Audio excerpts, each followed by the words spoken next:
going on? Welcome to the channel. How are you? Okay guys, today is the third episode of the series How to Play Your Guitar Faster. In the first episode, we learned how to practice our right hand, okay?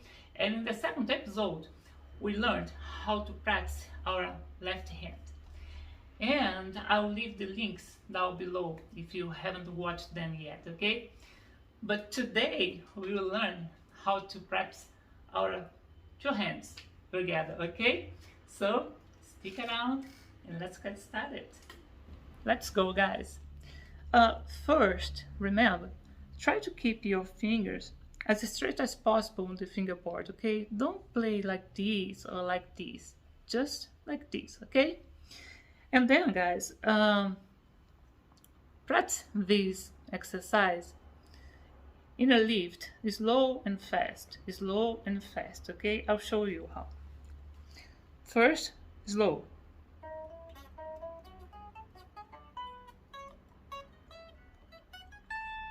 And then, try to speed up, okay? And play faster. And then, slow again.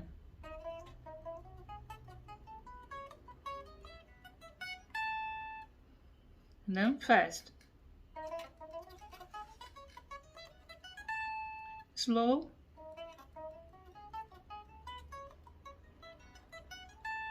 And then speed up. Okay, guys.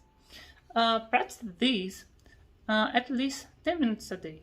And I'm sure of you'll get there. Okay, guys. That's all for today. I hope you enjoyed it and it helps you. If so, please give me a thumbs up and consider subscribe to the channel if you haven't done it already, because that's great for me and I really appreciate your support, guys. Otherwise, thanks a lot for watching, and remember to want me to succeed. Keep safe, mind the gap, and I'll catch you next video. Bye.